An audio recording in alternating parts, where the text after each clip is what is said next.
What the heck is Instagram and how can it help your medical practice?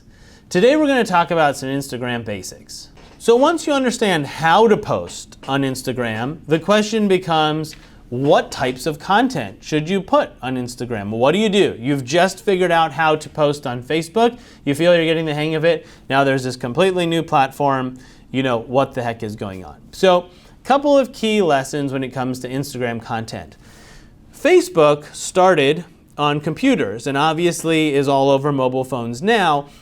But most people, especially in the early years of Facebook, would log on to their computer, go to the internet, sign on to Facebook.com, and then scroll through and see what's happening. So there was a lot of activity or a lot of time spent on Facebook sitting at a computer.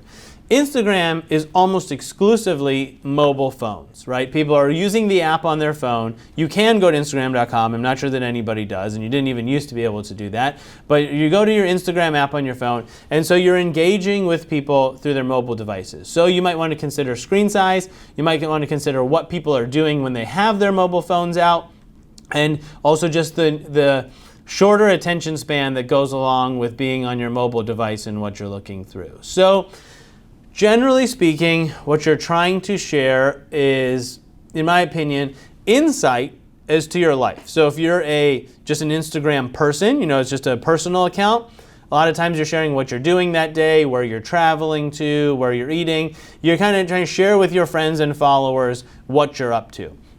A business account operates much the same way. You want to get messages out.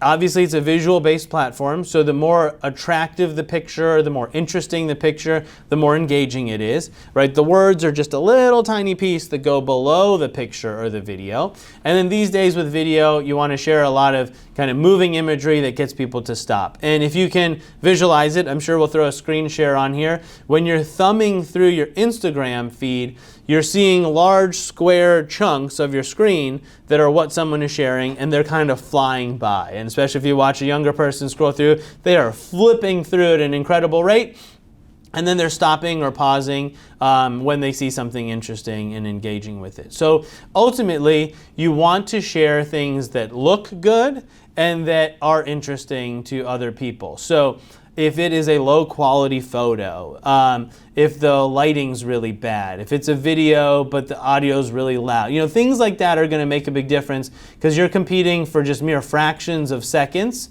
of people's attention, and then they're hoping that you engage with them. So when you're producing content, you want to remember they're interacting with you through their mobile device. They're probably moving really quick, and then consider where they might be. Admittedly, I'll check Instagram if I'm stuck in traffic or I'm at a red light and it's going to be a minute or two. I might pull out my phone and thumb through. If I'm at home before I'm going to bed. If I'm somewhere where I'm just kind of idle for a few minutes, like maybe I'm dropping by someone's house and I'm letting the dogs out to run around for 15 minutes. Right? That might be a time where I might grab my phone and see what's going on. There is that kind of mentality where you're taking a quick break at work. It's usually, in my experience, kind of these quick bursts of activity, and then you're looking to see what's going on. And of course, people are getting notifications and getting interrupted all the time, and there are ways to go about doing that. But generally speaking, it's going to be very quickly consumed content.